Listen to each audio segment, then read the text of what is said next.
Yes. Bismillahir Rahmanir Rahim. Allahumma salli ala Muhammad wa ali Muhammad. Assalamu alaikum wa rahmatullah. So, today is cleanup time. Today وعليكم is السلام year ورحمة 2. الله وبركاته. Ameen. Today is cleanup time. So, it seems that we have a nice work ahead of us. We are in year 2, Usul al-Fiqh, according to Zaidi Bukhari jurisprudence, as taught to me by Imam Razvi alayhi salam, rahmatullahu alayhi. And today we've reached the end of our practical session, basically, because we've solidified the question for the case study that we undertook for the Fatwa or the Ijtihad that we're doing now. We've researched all the criteria according to the criteria list that we defined over the year that we did with also Muhammad Farhan, who for, let's say, calendar reasons wasn't able to join us to close this out, but who somehow gets 50% credit for being there for actually most of the part. Hopefully the next 50 he gets next year, then when the practical part rolls around, inshallah, if that's what he wants to do. But anyway, so after making and drafting the criteria list, we're here to finalize the methodology and the responses to the specific question, the case study that we had actually asked at the beginning, very beginning of year 2 in the fall of 2021. So this is how long this goes back, okay? And of course, this has been delayed a little bit, mainly from my side, unfortunately, so I take the full responsibility. We had an immigration issue coming back to Germany, and then, of course, as you know, my lovely wife is pregnant, inshallah. Everything will go well. So there's a lot of stuff moving, a lot of moving parts on my side, but inshallah, we'll be able to finish it now. You'll get your certificate, your students will get their certificate, and everybody happy, inshallah. So today we finish. And I think the best way is just jump straight into the material. So let me just share my screen. And I think I'll just share the whole screen. Let me see if I can do this. Yeah, that looks pretty good. Yeah, so here, this is where I left off. And the reason I didn't finish this, as we discussed, is because I wanted to do this together with you also so that you can show your students, inshallah, so everyone is in a full understanding of the process, because it's one thing to write a nice book and then you have the theory. And, you know, the thing about law, legal, is that everything is the practical application finally, okay? It's just what happens on the damn ground, okay?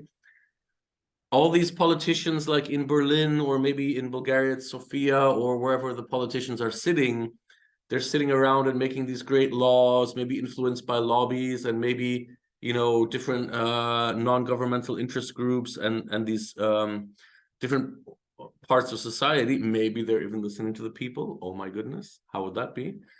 Finally they make their laws, okay, but somebody has to take those laws and they have to enforce them, okay? So which part of the basically which part of the representative authorities are the one who takes care of enforcement? Of course, it's the judiciary branch, okay? So the judiciary branch are the one who set the judges, you know, set the police forces, set the checks and balances for the system, also the legal system, and basically enact and enforce the law. So it's always nice to have a law, but once you have the law, you have to actually turn it over into something very practical, okay? So law is a very practical thing. And also sometimes I think when we talk about Usul al-Fiqh, we tend to lose the taste, al-dhawq, you know, the taste of the practical application of the fiqh, okay? It's not enough to sit there and argue with each other about Islamic law and how should a law look and what would an Islamic state. All the, you know, Muslim guys love to sit around and scream around about a Muslim state and these things. But once you have the state, now what do you do, yeah? So you've seen the Iranian state, you know, fail miserably to serve its people. You've seen the Saudi Arabian state fail miserably in serving Islam. Taliban state now falling apart. So all of these modern day examples, it's not even so modern anymore. It's almost 3 generations now of this kind of postmodern Islamic fiqh and these things, and you see they've all failed miserably. Why? Because the enactment of the spirit of the law has been missing completely. Okay, they've done many things exactly the opposite of the way that they were done in the time of the Prophet Muhammad sallallahu alaihi wasallam. No rahmat, no rahim, you know, no salam, no sab. Okay. And there are a lot of reasons for that, which we could go into in a very deep way, but we are a quietist Hawza, so we don't get into politics. But the only thing to be said for that is that the Islamic law is Rahman and Rahim, is what it's based on. It's based on Rahmat. And we cannot enact and enforce, you know, any kind of jurisprudence that calls itself Islam without looking at these elements of Rahman and Rahim and keeping them in front of us, okay? And therefore, we should not only focus on the drafting of the law itself, but also on the enactment of the law. Now, when you talk about a fatwa or an ijtihad, you can argue that this is legislative work, okay? Well, it's not really legislative because it's post-legislative, okay? Something has happened, and now you're taking a judgment on it, okay? The same way that in this case, as you can see here below, we've taken the case of the international macroeconomic lending programs for basically rescuing nations' economies during the brutal COVID-19 pandemic. And as we've seen, the foundational principle of the work that we've put into this over the last really, you know, almost 2 years now with interruptions, has been Allah ar-Rahman ar-Rahim, who we've kept in front, behind, above, below, within, without us in all directions. Wallahu la'lam. Yeah. So you'll see when we're going to go through how is Rahman and Rahim, you know, which grace the top of every surah in the Quran except for Tawbat. Why? Because Tawbat is not, it's the time where you have to come back, not the time where Allah has to come back. It's the time when you have to come. And you have to ask for the Rahman Rahim. He's not giving it to you so easily if you put yourself in a situation where you need to ask and make tawbat, yeah? So other than that, though, on the top of every surah is Bismillahir Rahmanir Rahim. And this should always be our guiding principle, not only in the legislation of jurisprudence, but also in its judicial enactment. And so we've done that here. We'll go into why and how. But I want to also point this out for your students, Hassan, John, and all for future students as well, this video. What this is about, now that we've spoken about this very important element, okay? And the guiding principle, again, for what it is we're doing here, just to remind everyone, Islam is merciful. Islam is compassionate, okay? Otherwise, it's not Islam. If it's not merciful and it's not compassionate, it's not Islam, okay? Anyone who argues otherwise has to change the Quran, actually. They actually have to erase some of the things. They have to get an eraser and scrub some things out. But if you want to read the Quran the way it is, Bismillahir Rahmanir Rahim, in God's name, merciful and compassionate. There's no doubt. So when we look at that as our top principle of the jurisprudence, if you will, or our guiding essence, maybe is a much better term, we break it down and we look at this COVID case study. And as we discussed, what should an ijtihad look like, or what should a fatwa really look like? And we can talk about in a second, we'll get a bit more technical and discuss whether this is actually a fatwa or an ijtihad, okay? We'll get into the technicality of that in a moment. But the first thing that we need to do is we need to grasp the question, okay? The question at hand. Because as we said last time, I think it was UNESCO who said, I even mentioned this in my last year one class, Islam is philosophy. UNESCO, the Romanian philosopher, has said, it is not actually the answer that gives clarity, it's the question, okay? It's the question that gives clarity. And so we look always to the question. So the first thing we need to do is, in any case of either fatwa or ijtihad, and we'll talk about the subtle differences in a moment, Let me see if I can position this a little bit better. Yeah, I think we get a better look now. This looks a bit better. Okay, I love the sunshine, but not necessarily when it's in my face. The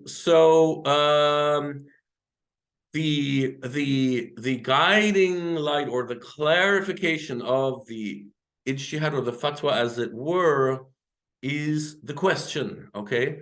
And so you have to get a good grasp of the question before you can really deep dive into the methodology, okay? And then at the final end, the result, okay? Because as much as our heart may race in one or another direction, when we are judge and when we are in fact in this position, as Imam Razvi alayhi salam was, he was a judge, and so he taught me to think about Usul al-Fiqh like a judge would think about it, not necessarily how a legislator would think about it, okay? So that's I don't think, that's why I always say, I don't think you're going to get this class in very many universities in the world, okay? I don't think you're going to get it in very many other places other than here, the Unity Hawza.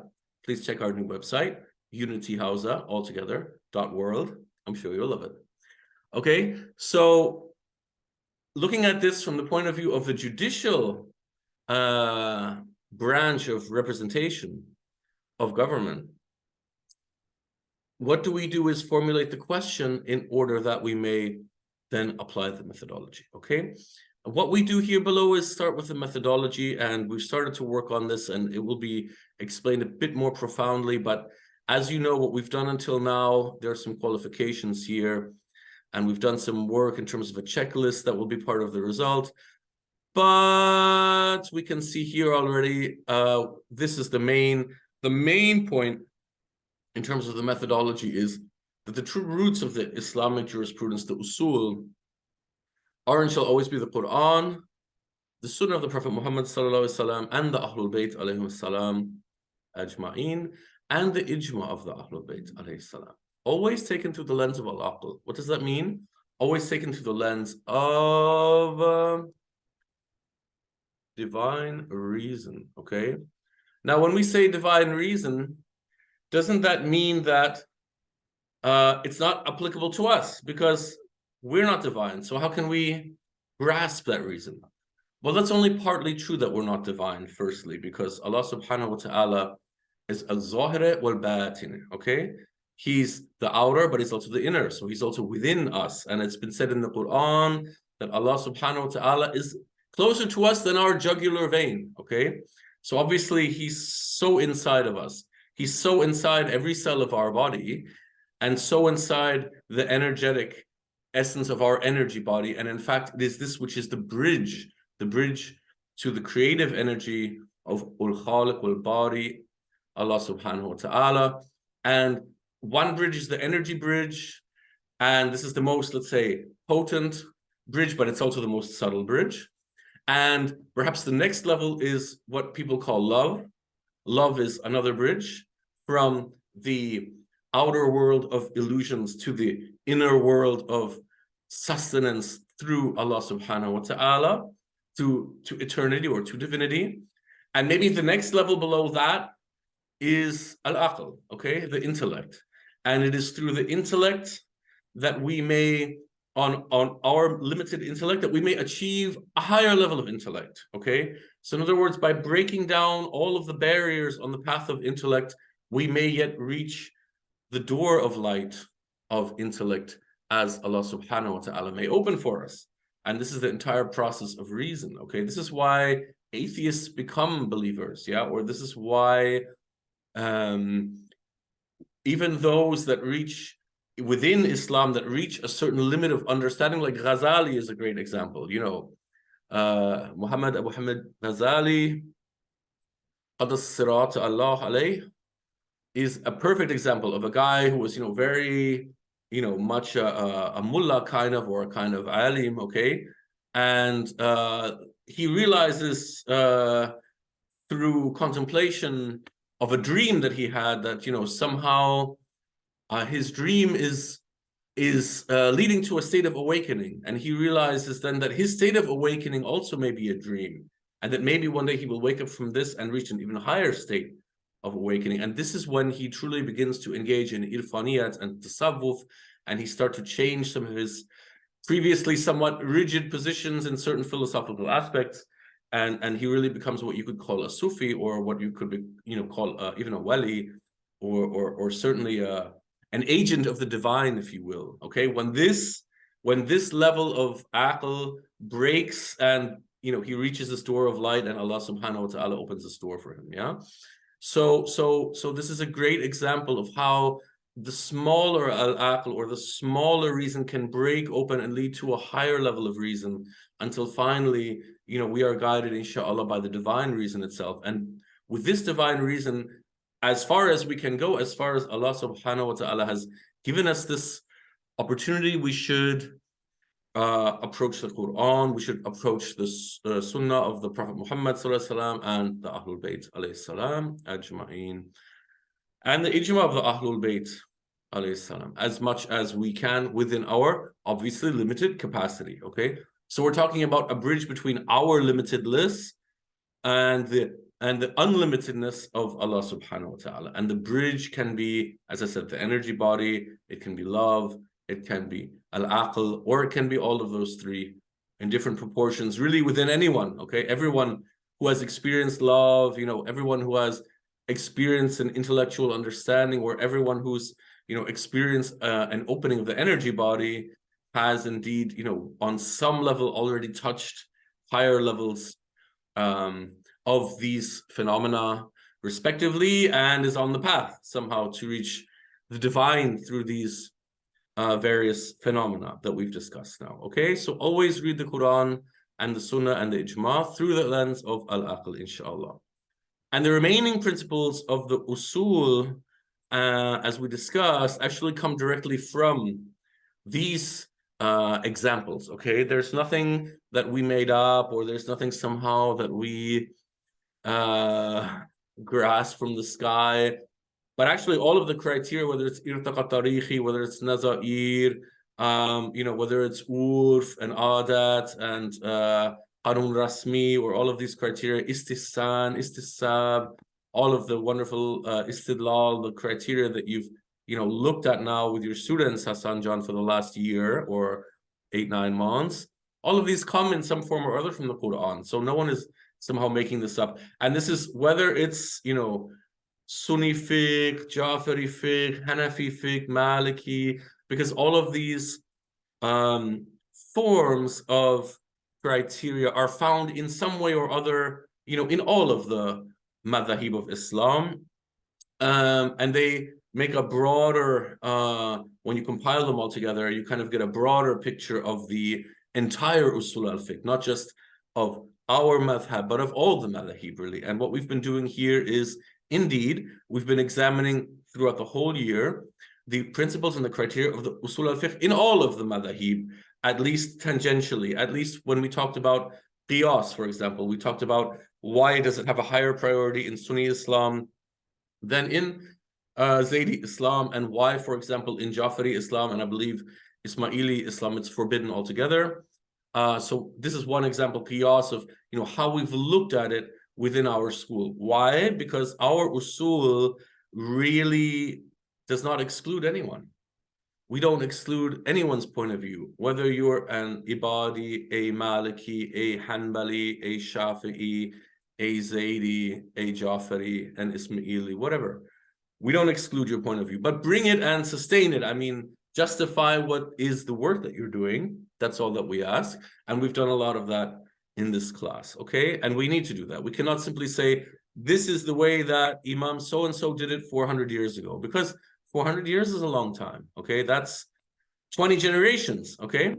So 20 generations ago, they may have ridden a camel in the desert, but now they take the airplane, okay? So you can't take the same approach, yeah? Or you can, but you have to justify why. It's not simply just do what they did and everything will be fine, as we've analyzed a lot. So you've got to justify, again, for every generation, you've got to justify again the usul. And the usul has to clean itself permanently and justify itself permanently through a constantly evolving process of renewal, okay? And renewal does not mean we cut from the past, or it does not mean we ignore the past. It simply means we take the past as our launching point and we move forward from that in a very decided and direct direction, inshallah. Okay, so these are the real roots of the Islamic jurisprudence, quickly summarized. All right, and sometimes people say usul al-fiqh. Okay, and this is a term that's sometimes used in the Jafari Hawza. They actually teach this as an advanced jurisprudential course. The roots of the jurisprudence. Okay, so where is istihsan in the Quran, for example, right?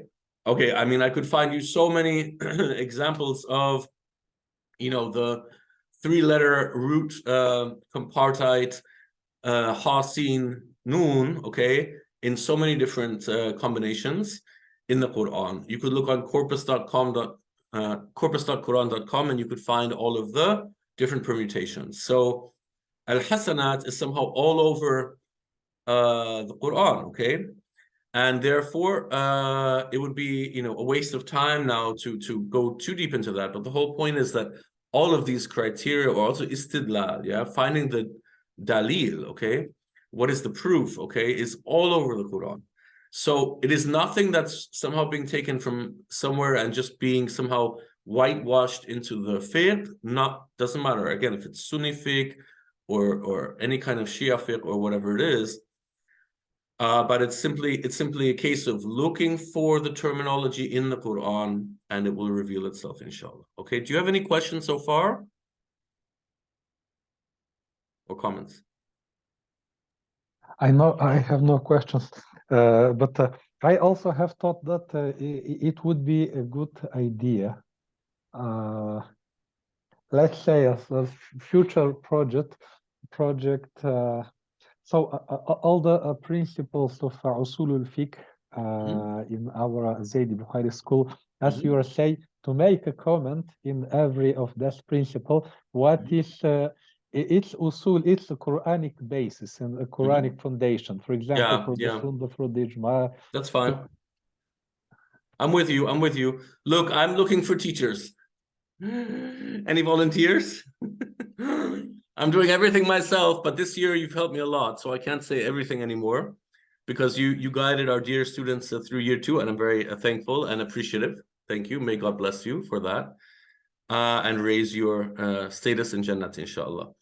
But of course, we need to find other teachers, and we're happy to grow. And in fact, I was speaking with a teacher today in Germany, a Hanafi scholar and wonderful person. I know him for many years now, and hopefully this weekend we'll have a discussion about, you know, what additional courses in taqrib being the closing of the gap between the Sunnis and the Shia, or somehow the bridging of the gap between the Sunni and the Shia, inshallah. You know, maybe he'll be teaching a course in taqrib coming starting next fall, inshallah. So I'm always happy. I mean, if people have good projects, you know, they should really bring them to the Hawza and we should talk about them, because you know, anybody with a good project, a good idea, we'll offer them the platform. You know, we'll open up the door on Facebook, Messenger, on the web page. Probably in fall, by the way, we'll be moving to the Google Alphabet platform in order to streamline all of the document sharing, video sharing, uploading, resource management, and everything, which, as you know, Hassan Jan, has been somewhat experimental basis for the last 3 years. So we hope to get some order into that, inshallah, and kind of take a step forward and professionalize everything a little bit, inshallah.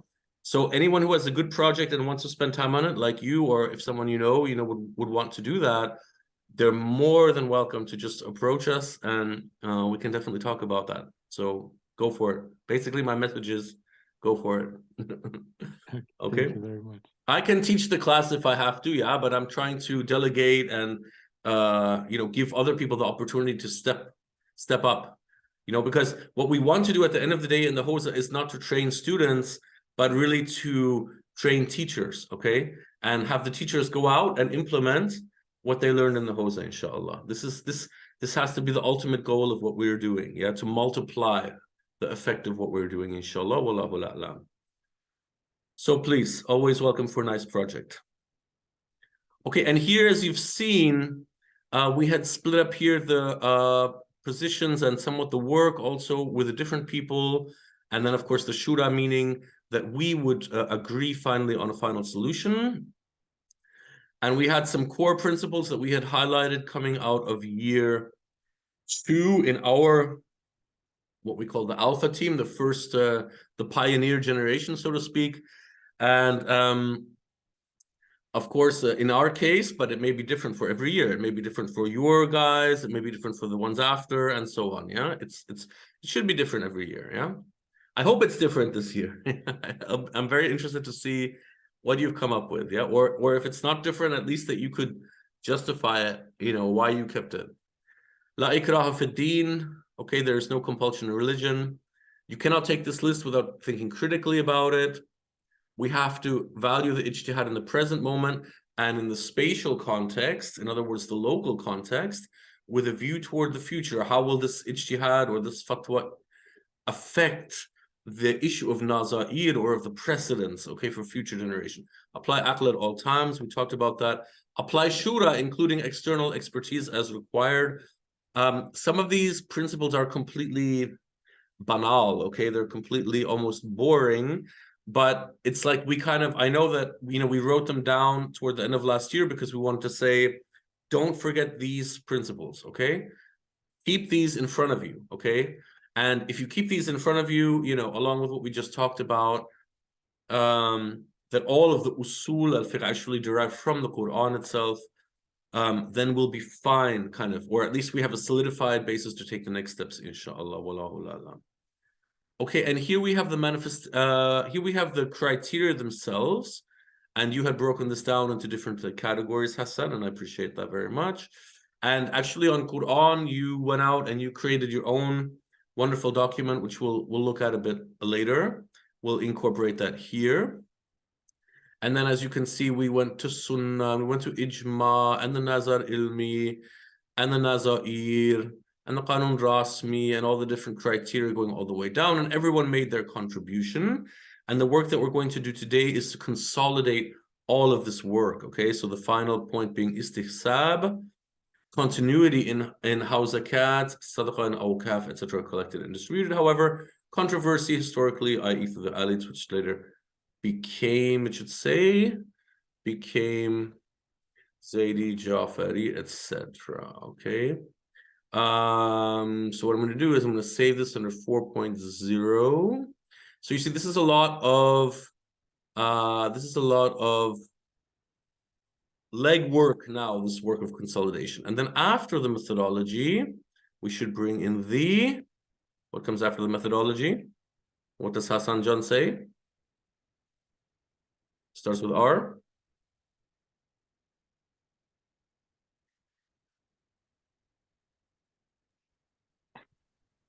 What are you asking? I'm being a very mean teacher to you now. I'm asking you what comes after the methodology. So you've placed the case study, you've clarified the usul al-fiqh, the core principles, you've laid out the methodology, you've consolidated all the methodology. What comes next? It starts with R. The results. Ah, you have brilliant. written it. Very good. The results. Okay. I would say to working with it. Yes. The result were the results. Okay. And this, the results of the work. This needs to be whatever it is. Okay. Result in our case should be a clear and decisive fatwa and or ijtihad, as the case may be. Okay. And it should, of course,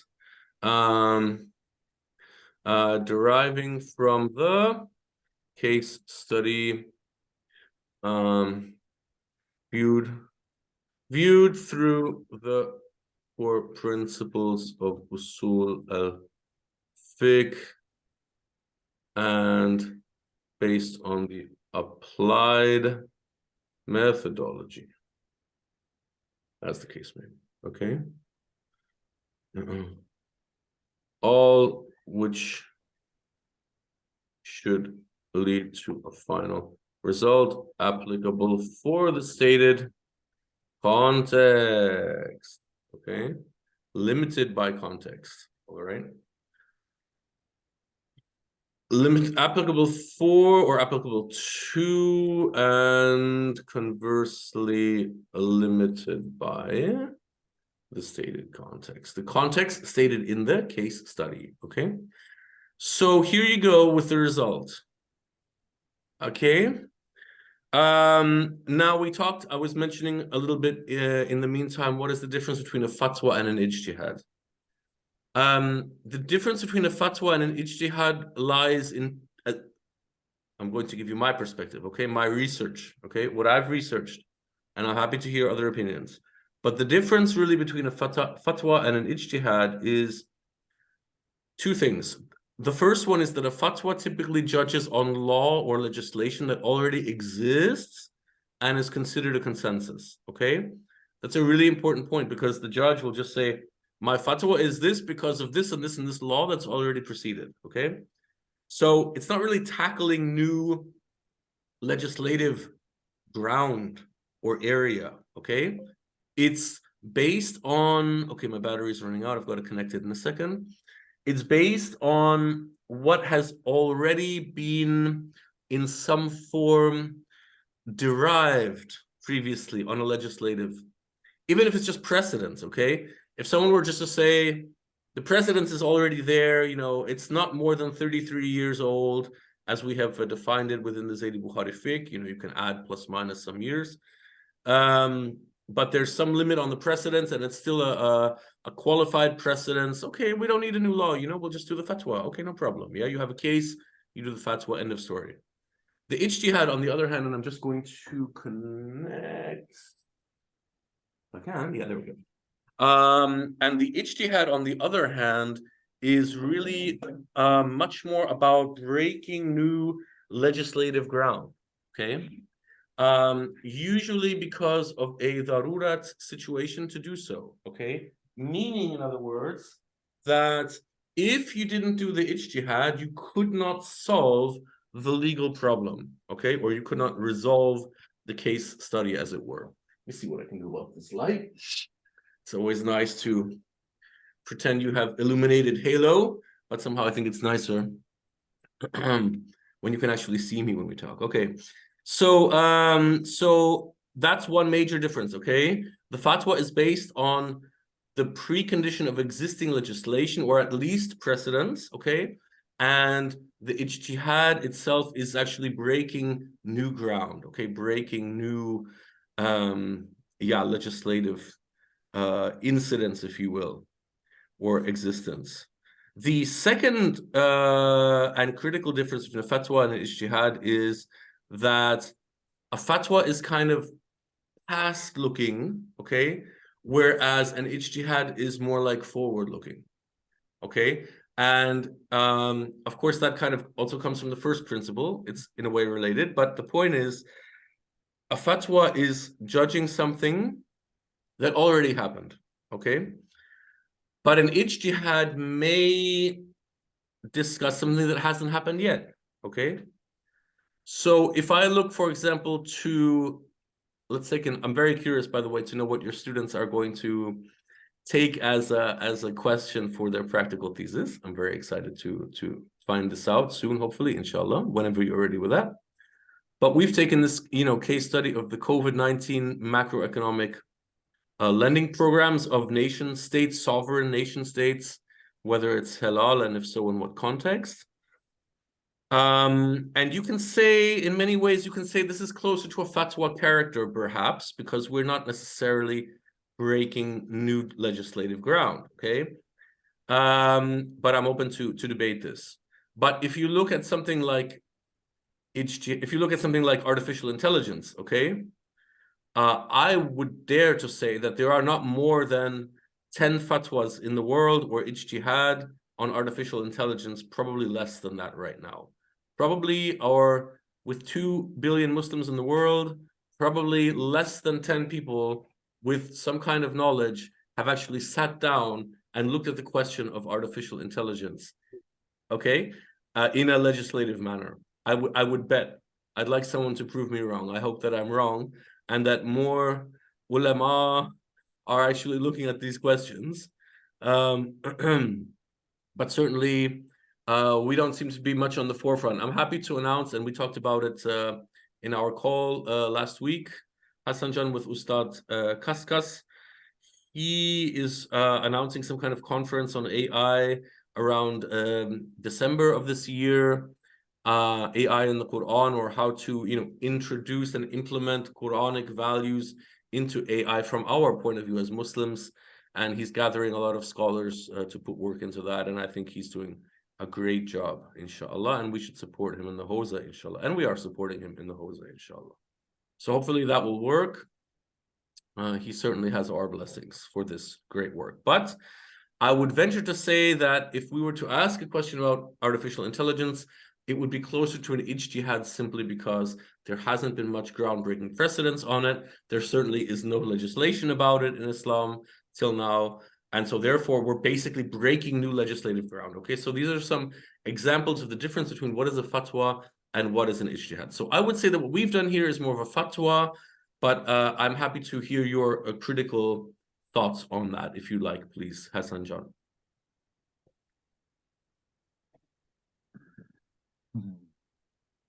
I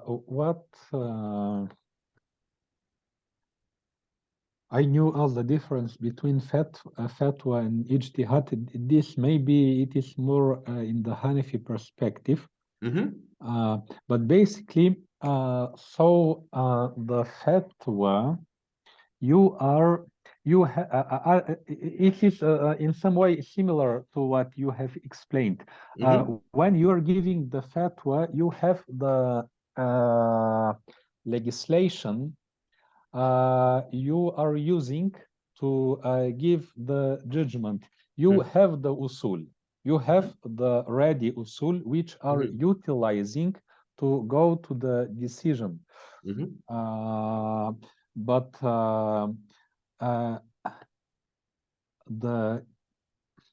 When you are making ijtihad, you are the one who bought his, let's say,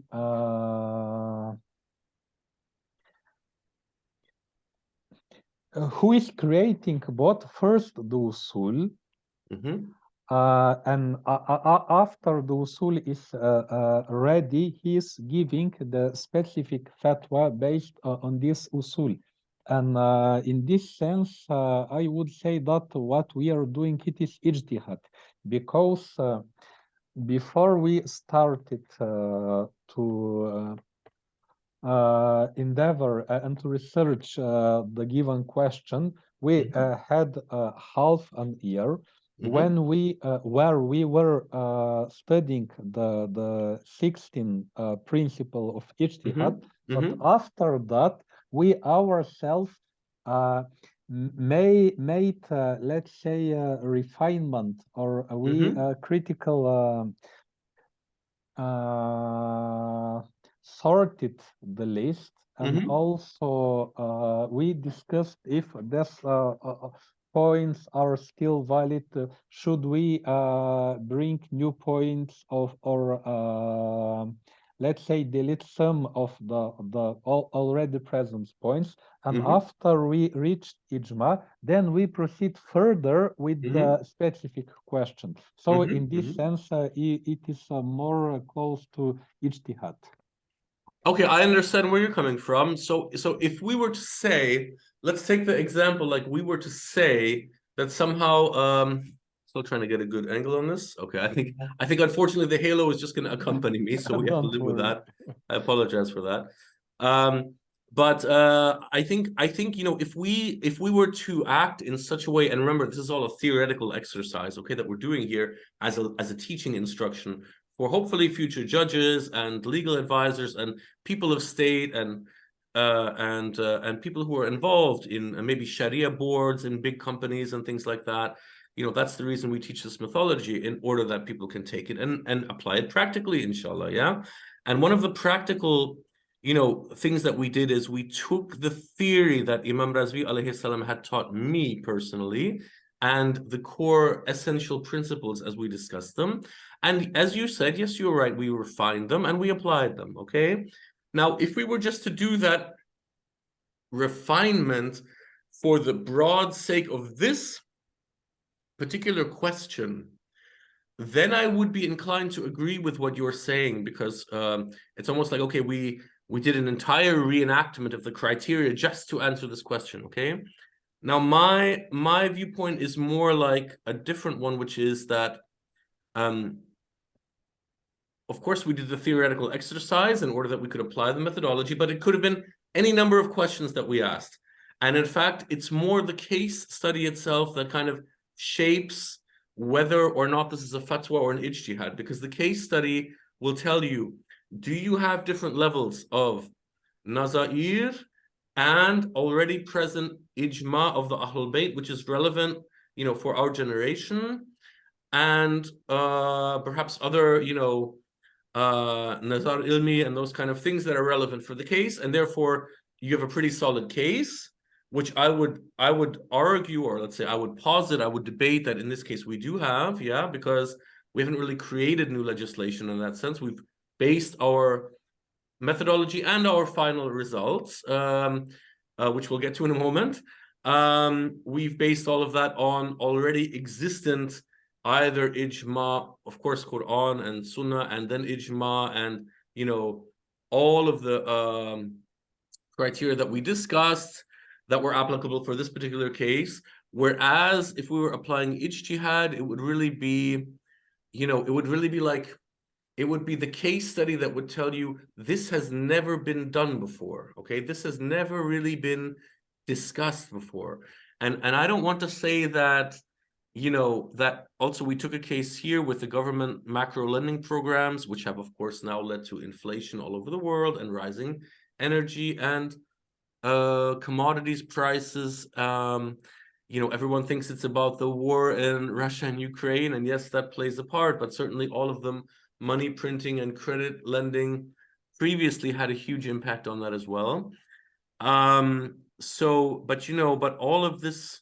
all of this case study is really what gives you the decision, because a case study, like maybe it's artificial intelligence, what might have been another case is whether human beings should inject themselves with mRNA based vaccines, which had never been done before, and suddenly they were applied on a huge global scale. Okay, this was another maybe question that would be more like an ijtihad, because you couldn't really look back and find not even nazar ilmi on this. Okay, it's almost like the entire world was turned into a laboratory for human beings. And I did take the vaccine. I will admit that I took the vaccine. I took 2 shots. But that's why it's not a big deal now, but I just want for our viewers to understand that, what is the difference between a fatwa and what is an ijtihad. So I appreciate your Hanafi clarification, and I think it even goes along with with what I've been saying or what I said to you earlier, which is that if there's precedence and existing law and the case study is valid on what's already known, it's closer to a fatwa. And if the case study itself presents a situation where we really have to break new precedents open, or we have to break in even new legislation or new ijma even we have to find, then this is more in the direction of ijtihad. But I don't want to, let's say over discuss this, because we could go for a very long time. But please take this back and think about it, and I'm sure we can call each other privately and go deeper into this, yeah? But so at the end of the day, if we were to call this a fatwa, okay, then in any case, surely we would have to justify what work has been done before we get to the result, and that is somehow the work of today for the most part, okay? So as you can see, we've clarified the principles above up to right around here. Okay, and I will add your comments so can be explored separately, i.e. in a new workshop about Usul al-Fiqh. Okay, this was a very nice idea. Hassan's idea. All right. Okay, so this was a very nice idea of yours. I have no problem with that. Okay, I'll just take this as some notes. Let's make the notes a different color so that we can. This is still a draft. We haven't, we're not finalizing now, but I just want to give you and your students and our viewers the chance to understand how we're working today, okay? This is some text that refers to the case study. These are some qualifications. Here is something like the result that we talked about, and I would actually cut and paste this to the end of the document here under results. Yeah, there we go. Some qualifications. And this is actually, this here is more like a teaching result. This is very important for our class, okay? So please, when you go back to your students, kindly inform them that our result should be a clear and decisive fatwa and ijtihad, well, it should be or, deriving from the case study and viewed through the core principles of the usul and based on the applied methodology, all of which should lead to a final result applicable to and conversely limited the stated context, okay? In sufficiently and accurately giving guidance on the case study. All right, mentioned at the outset. All right, so that's what a result is, okay? And I want you to please communicate these different steps. Framing the case study at the very beginning, okay? Re-examining the core principles, the true principles of the Usul al-Fiqh, ar-Rahman ar-Rahim, we talked about it, Allah subhanahu wa ta'ala, and the Quran and the Sunnah and the Ijma through the eyes of al-Aql, the divine intellect. And of course, then the criteria and the methodology, and then the result, okay? And we'll go into this qualified stuff down here. I don't know why it's still in bold. We can make it softer now.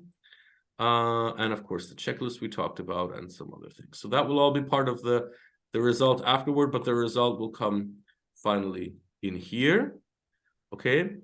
But still, we need to go through the methodology first because, of course, it should be the methodology that gives the result, okay? Not the result, which somehow, okay, let's work on the methodology. You know, this is how we Muslims like to work. You know, we like to just have the results and then somehow, like a patchwork, you know, put together somehow the methodology.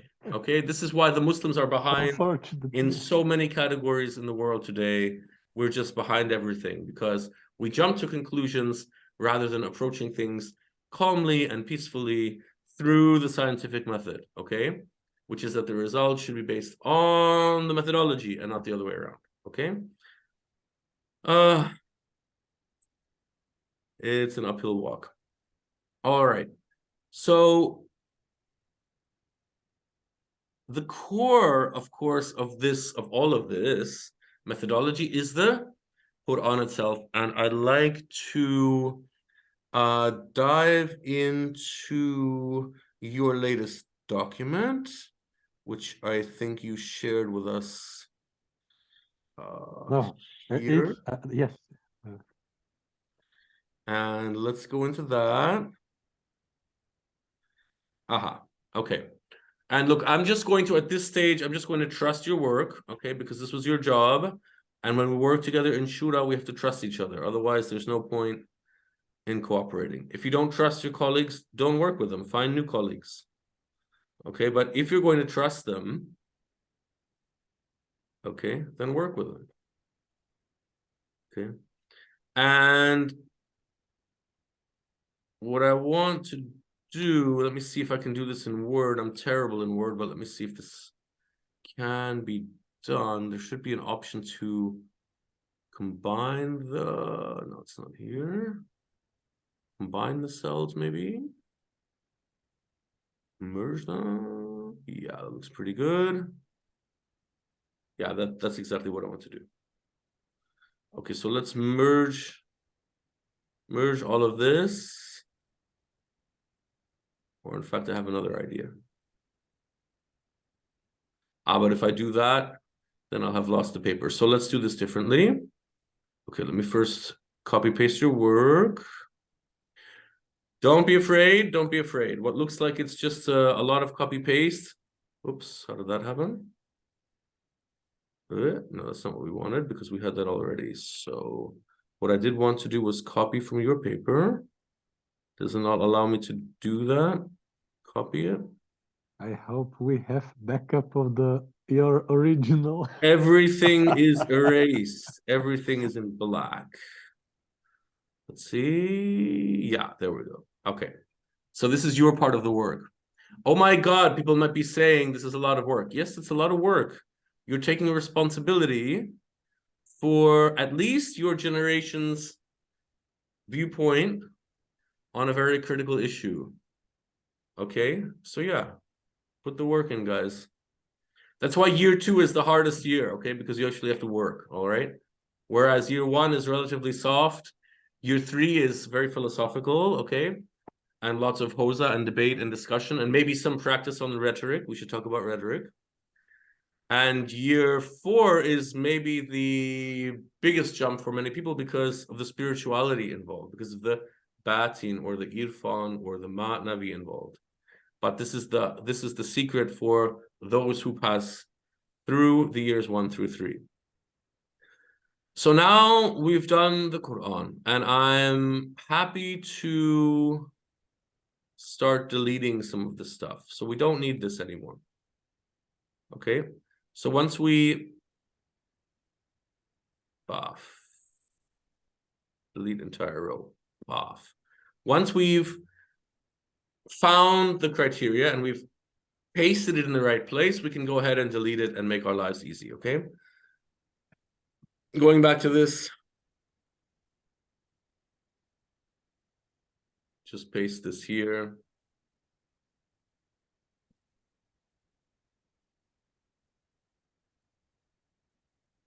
These are just things to think about.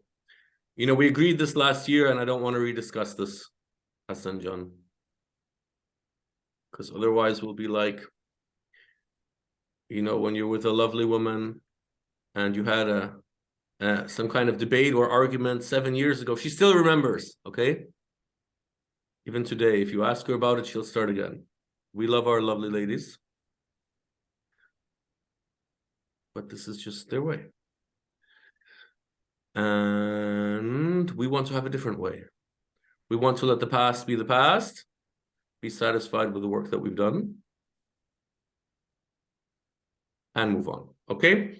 So we've deleted, basically, if we want to kind of extricate it a little bit, we can make it a bit clearer. We've deleted the first level of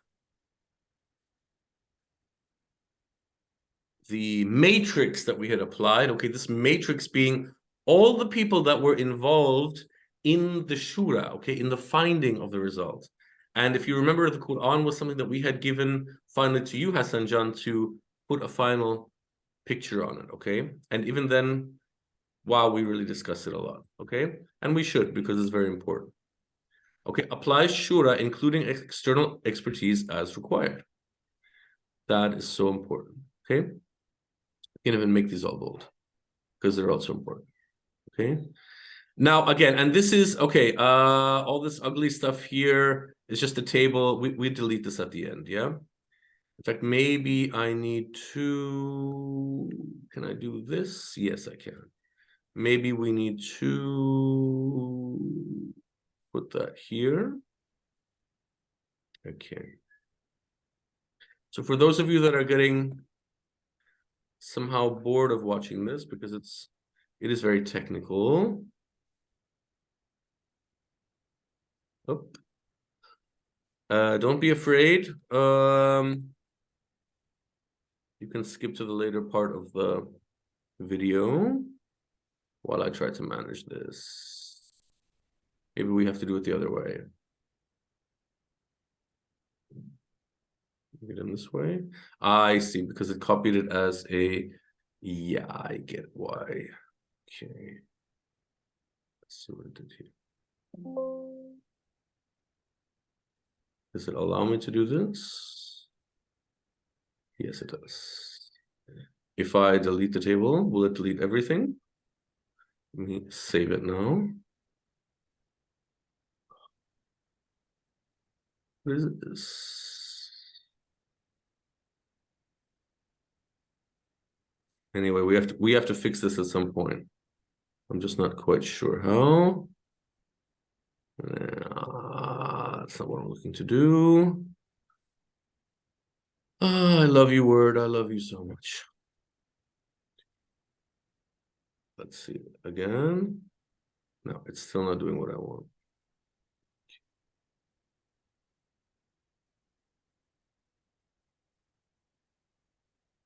See if it'll do it now. Yeah, that looks a bit better. Okay. Thank you, viewers, for your patience. So again, I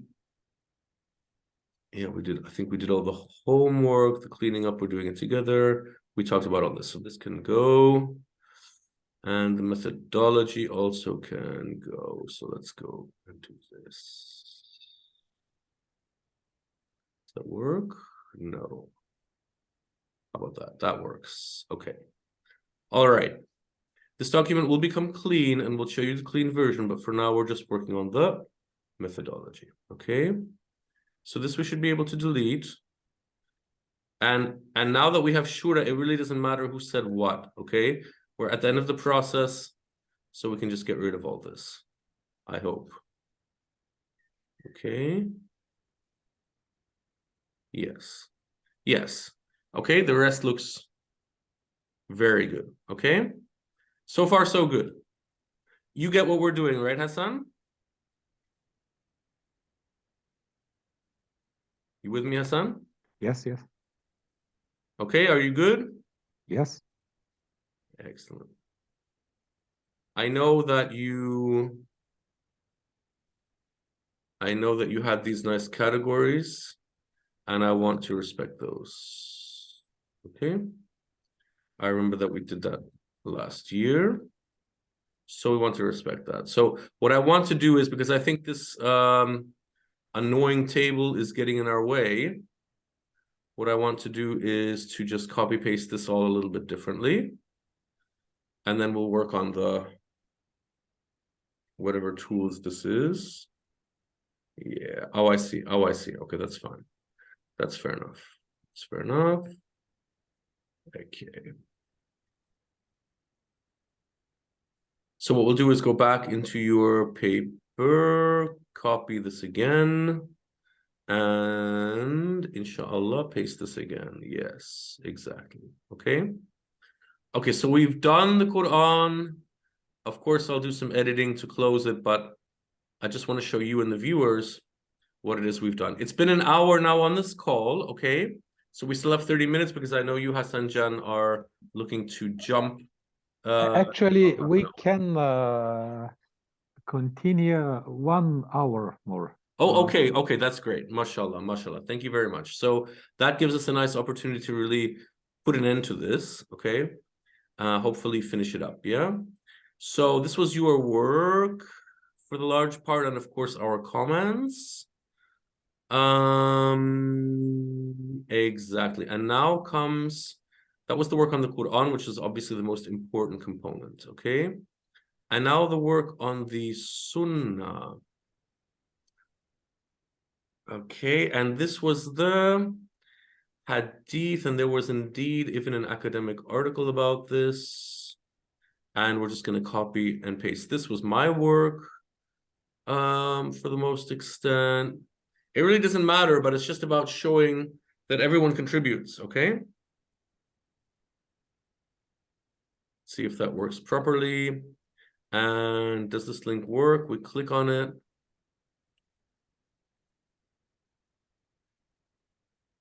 Open, come on, man. Let's copy it then. And put it in our browser. And I just want to make sure that this, I'm actually on JSTOR. I have an account there. So I should be able to access it if necessary. Aha, public finance in Islam. Right. So this was actually an important article. And there's a little bit of precedence here. So this is a good precedence. Very good article this was. Okay. So go ahead, please. Go ahead. The initial document from which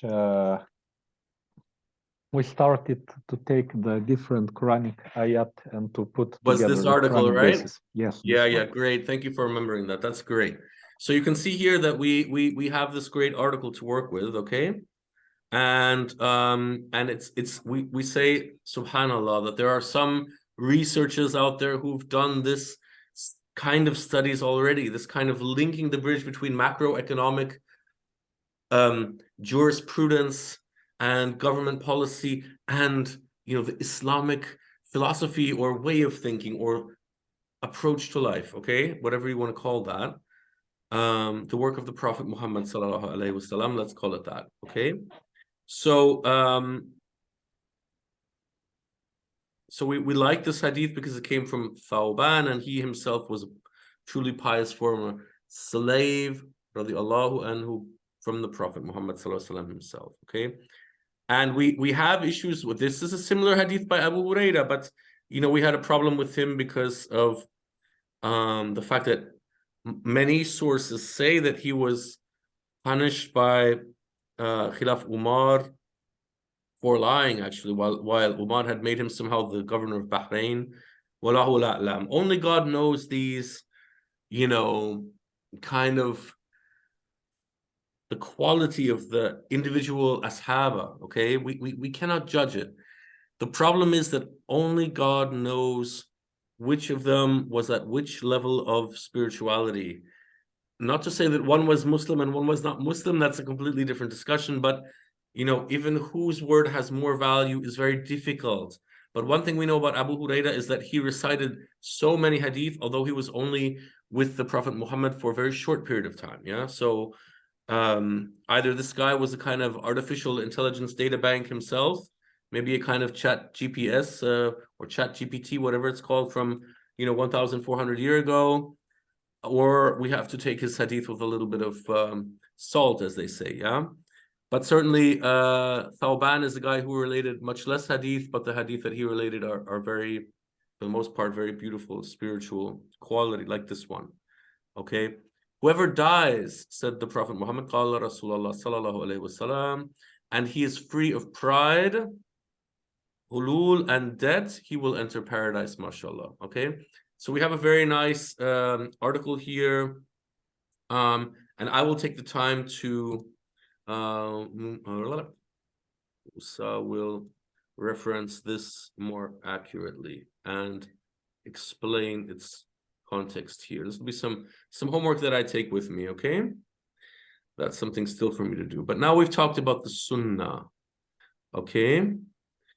So as I said, this is not 100% finished, this work. Okay, to sunnah of the Prophet Salam and the Ahl al-Bayt al-Islam ajma'in. No. How did because of this, okay. Yeah, okay, fine. Good enough. Keep going. So that's done. So we go back to our table and we're trying to clear off all of this matrix one by one that we've already done, okay? So that's done. So now we can delete it. Entire row. Remember that I saved this today under 4.0, and I'm always saving periodically so we don't lose the work, okay? Okay, we agreed on ijma that there is no ijma, okay? Neither historical ijma applicable nor present-day ijma under the imams or the ulama. We don't find it, okay? But we mention that we don't find it. We don't just ignore the criteria, but we mention the criteria. Ijma has been thoroughly considered in shura of all participants and decided to be, in this specific case, non-applicable for this case study. Okay, so again, this is a very specific non-applicability. Okay, does not mean it's always non-applicable. Let's stop this nonsense. Yeah, it's just not applicable now. Okay, And by the way, in looking at the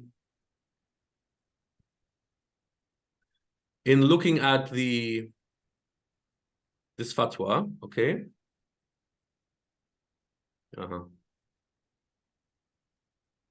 Okay.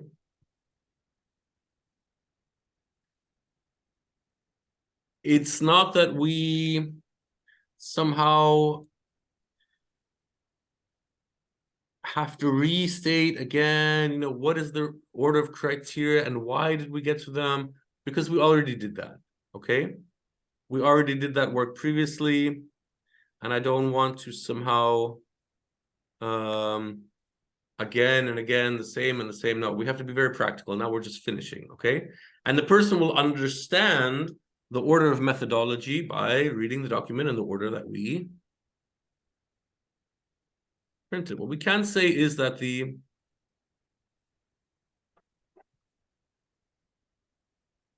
can certainly make a note of it and say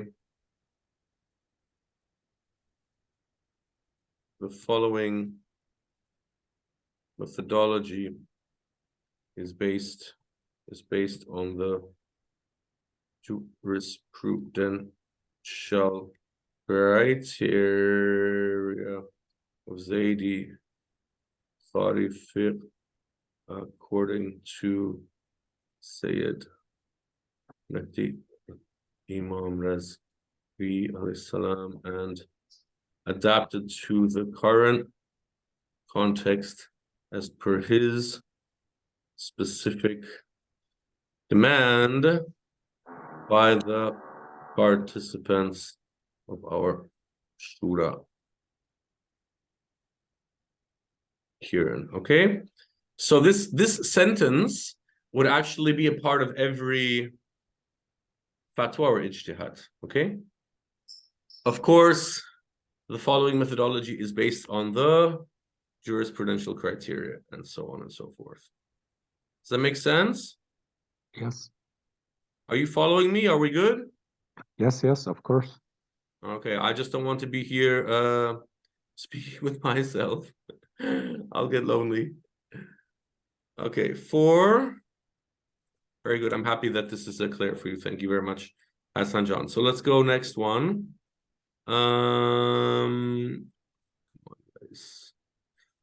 Yeah, the ijma is done. Deletes.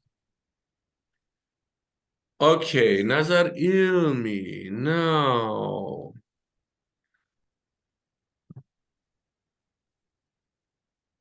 this was your work, I believe.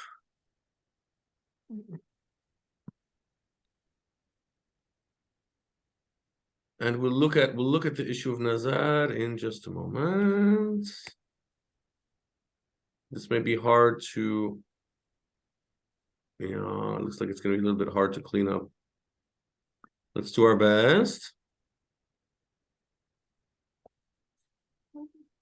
No? Well, we'll get to that later. Okay, Nazar Ilmi, the current status of science. Exactly. And then we come up with that. Okay, and again, we'll clean it later, okay? It's not that this is not about cleaning now in that sense, but it's really about finalizing this document and how we go from this. Really, it's all about how we go from this matrix to formalizing the case study, the question, okay? Reminding ourselves of the essential principles of the Usul al-Fiqh, and then applying the methodology and cleaning up the matrix of the Shura, okay? The Shura matrix, if you will, okay? This is not about the movie The Matrix. This is about the Shura matrix. Okay, so then we can get rid of this, and it is critical for the Fuqahat stage 2. I think that's an important point, and then we can basically get rid of this. Stop me if you think if you'd like to add anything, okay, or just or subtract. Feel free to stop me. Okay, 5. 5.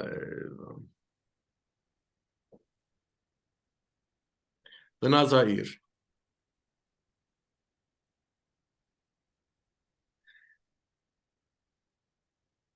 Yeah.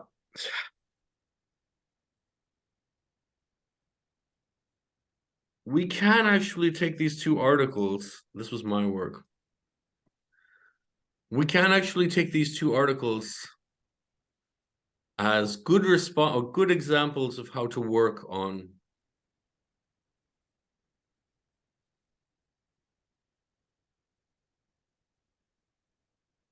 "33 years of case precedents," of good examples in simply the Islamic response. Okay. Both are case studies. Okay. These two case studies, whilst not specifically addressing a jurisprudential issue, happen to provide a solid experiential background for future policymakers in Islamic and further countries. Okay, so that's what I'm going to say to this. And I would say, however, the case of Nazair has been deemed to be non-applicable for the strictly jurisprudential aspect of this fatwa. Okay. All right. Agree? Yes. Great. Let's move. So you see, we're just kind of chopping down the different criteria one by one. Okay. Qanun Rasmi. Yeah, this one was dear Farhan's point. The Qanun Rasmi. What is the current law, or what is the legal kind of background on a nation state level? Okay. So again, let's go back to here.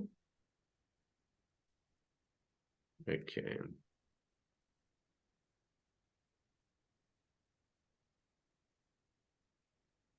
Okay, applicable law. Oops. And then we would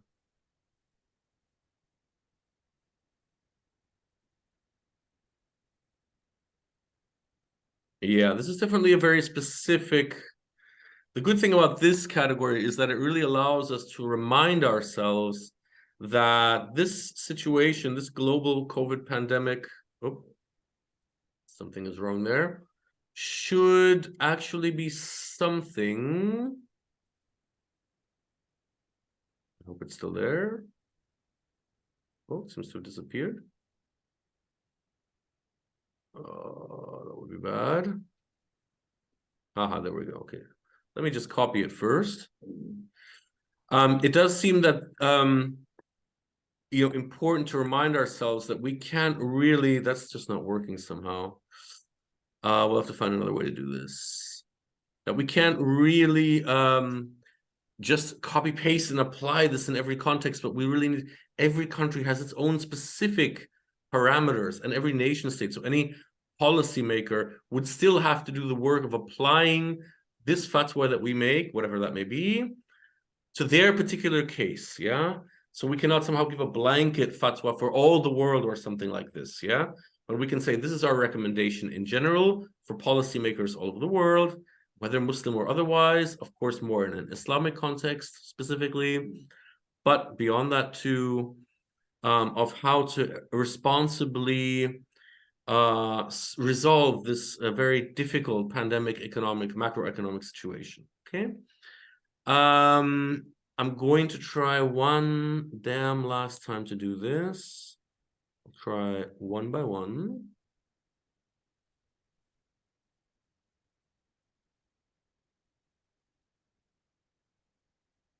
Good. Next one. The next three. Okay, let's just take this.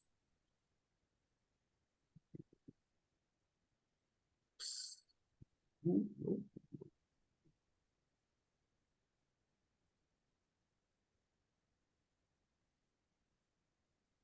That's what I wanted.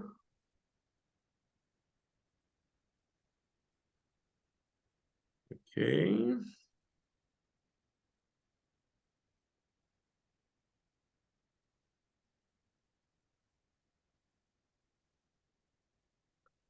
Let's try one more time. Let's see if this actually works. No. Word is going to be difficult today. All right. I'll live with it. Oh, that's Mubarak. Thank you very much. Thank you so much. هیچ چیزی نمونه. خیلی گوش بدیم. اما این کوچیک boring هست نه؟ بهتر. I think so too. I asked my lovely wife, does she want to listen to us actually work on this? I'd love to drink a tea. I get it. This is the hard work now, guys. This is the hard work. All right. So that was the comment of Farhan Jan, and it was very valid. We did take the case study, and it was a good article about it. I'm gonna see if I can just copy paste this. Yeah, we had two good articles. We had two good articles. And it's about Singapore, okay? It's about the specific case study of Singapore and how they managed to tap into their national reserve rather than taking external loan programs. Okay, of course it didn't work. Quickly. So anyway, you get the point of what we're doing. And I would say that for the rest of this video,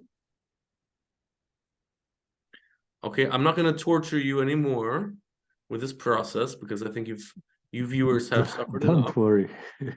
Okay, and so what I rather do is do this homework myself and just kind of jump to, because we already talked about this, just for our viewers not to think that we're pushing the result in front of the methodology. We've done all the methodology, we've discussed the result, we have a basic agreement on the result, and I think it's time that we go into the result. We can actually delete this here. And so we can go into the result now, and that'll make life a little bit more easy for our viewers, our dear viewers, who may be tortured right now by all this word torture, like I'm tortured. Okay. And I think what we have is a result with qualifications, okay? With qualifications, okay? And I just want our viewers, okay, we've gone through the process of incorporating all of the entire results of our shura, respectively, on the methodology side. And now we're coming to the big result on what is the fatwa? What is the answer, finally? Everybody wants to know the answer, but nobody wants to look at the methodology. But if you've suffered through this video, then you've definitely learned a lot about methodology. But on the other hand, you have a right to this precious fruit of the result, this golden fruit. And what we believe to have come across, but Hassan, please stop me or correct me if you see it differently, but I believe we have agreed in consensus that we've said that the COVID-19 pandemic presented a worldwide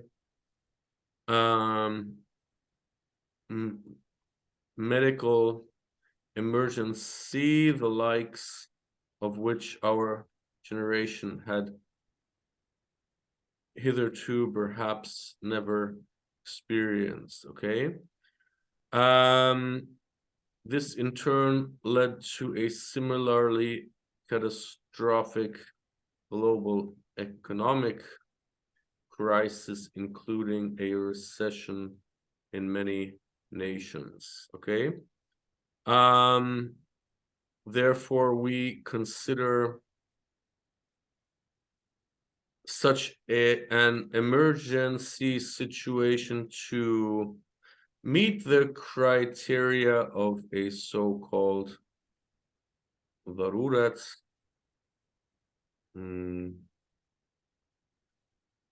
emergency necessity as defined in Islam, and having cleared that barrier for many, if not most, of these governmental macroeconomic lending programs to have been halal.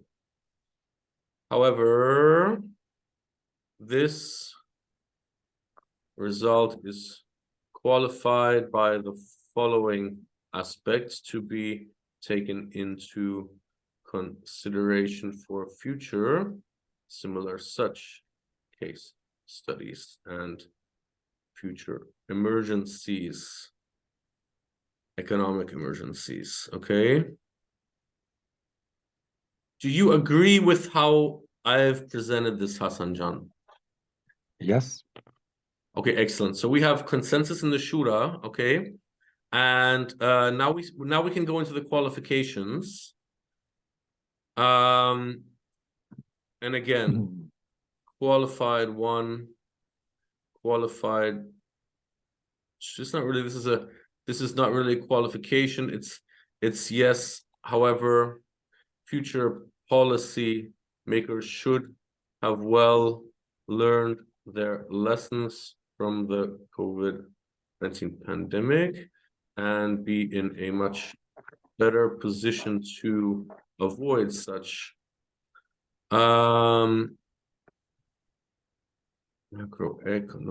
lending programs with their dire impact on mid-term inflation and long-term indebtment of generations of nations.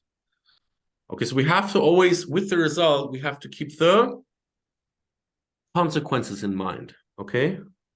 If we just go and say it's halal, I can already see, you know, the spending being done again and again and again, and us following into this trap again, again, and again, okay? But on the other hand, we don't want to be so cold-hearted. Remember, we talked about the principle of rahmat should be the guiding principle. We don't want to be so cold and say they should never have lent the money in the first place, okay? When we know that millions of people would have gone into poverty, would have lost their businesses, would have ended up maybe on the streets, you know, lost their houses and those kind of things.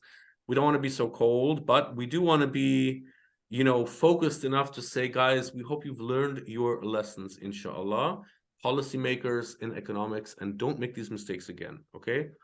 And so we try to give guidance, yeah, and if other people are listening, they're listening, and if not, they're not.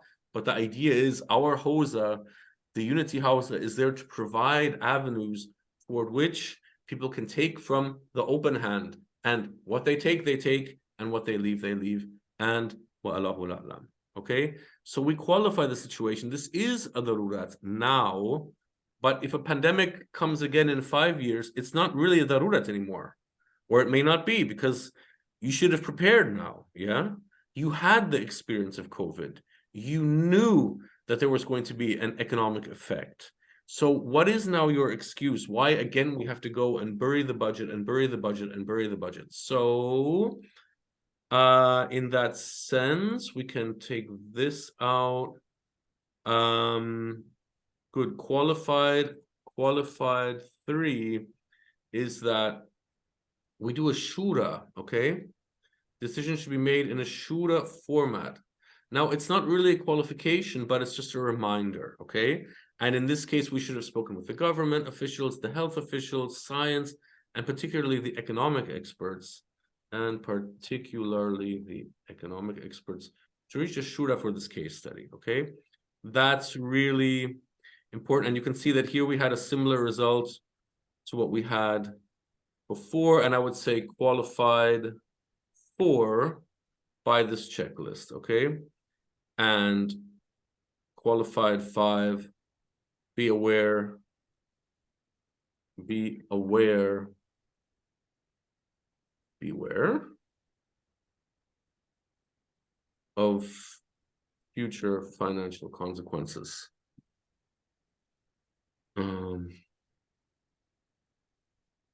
For mitigation of risk for future generations. Okay. Yeah, inflation situation today. And I think we've now done our job in the sense that we've qualified our result. Okay.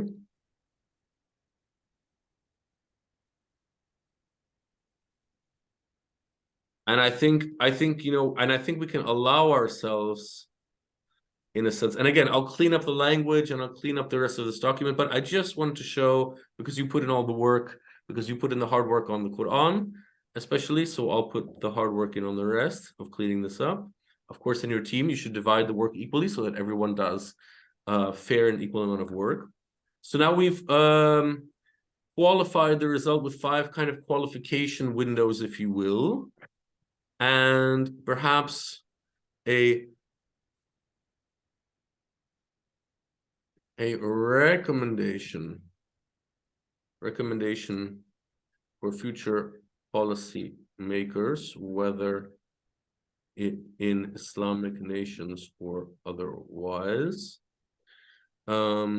Take careful heed of the above qualifications and apply them and address them in advance, address them well in advance of any similar pandemic and or emergency economic situation, in order that such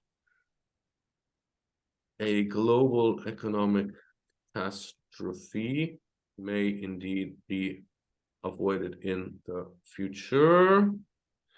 Inshallah. Wa Allahu a'lam. Wa Allahu a'lam. And God is wisest. Okay, signed Ibrahim Musa Haiza, Hassan Ar-Rumi, 50%. Okay, we have 2.5 guys who signed this document. Okay, that's it. That's the work. It's exactly 8:30 Sophia. So we met your time criteria, inshallah. But I want you to see how we now came to the result, how we qualified the result, and how, as the qualification, we provided a recommendation for future policymakers. And again, in our Unity House, we're always thinking toward the future, and how can we give tools to those, inshallah, future policymakers, especially the ones who are young now, and then we develop into future policymakers, so that they have these tools and they can apply them in their daily lives, inshallah. Wallahu a'lam. So any questions about the final format, especially about the result and the qualification and the recommendation, inshallah? No, I was following carefully what you're doing. Okay, are you happy? Are you a happy man? Oh, you cannot imagine how much. That's why we're doing this. It's pure sugar, just sugar, you know? Very good. So after all this hard work, okay, but we've done a good work. We should not be too humble either. We've done good work. Although it seems very obvious to say things like, you know, balance your budget, you know, keep a stable currency, keep inflation stable, keep a healthy account balance, but no one is doing it, okay? So you would think that these are basic macroeconomic planning criteria, but no one is applying it, okay? So, you know, it's important to hold this mirror to the face of our policymakers and say, we're watching you too, okay? What you're doing with our taxpayer money and the decisions that you're taking for the future of our children and grandchildren, as well as, of course, resolving current emergency situations.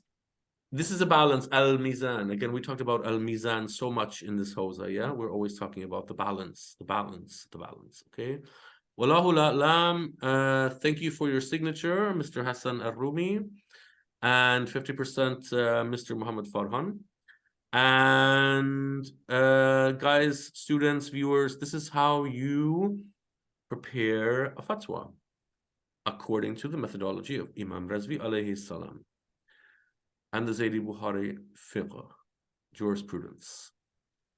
Thank you very much for listening, and have great student classes with Hassan Jan and with any future students from the Hawza. And for the viewers, I hope that you enjoyed the video, especially the 30 minutes of word editing.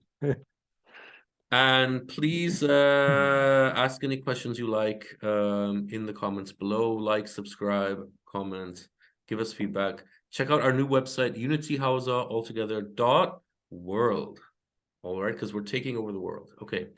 Guys, thank you very much. Hassan Jan, let's read al-Fatiha to close, please. Bismillahirrahmanirrahim. Allahumma salli ala Muhammad. Okay. Alhamdulillah. Thank you so much, Hassan, and I hope you have a wonderful rest of the day and evening. And Same to lovely you. plans in Sofia, lovely plans. Whatever your plans are for this evening, I hope they're lovely. And let's be in touch, inshallah. We'll talk soon. We should make an appointment for... Oh, it's going to be a hard weekend for me. What about Monday, Tuesday next week to maybe half an hour, just look at the final document and then find a time to do the Hawza. What do you think? And present this. No problems. Okay. Excellent, inshallah. Okay, so have a wonderful weekend. We'll be in touch, inshallah. Okay, same to you. May Allah Ta'ala be with you. وأنتم يا حبيب. السلام عليكم ورحمة الله. عليكم السلام ورحمة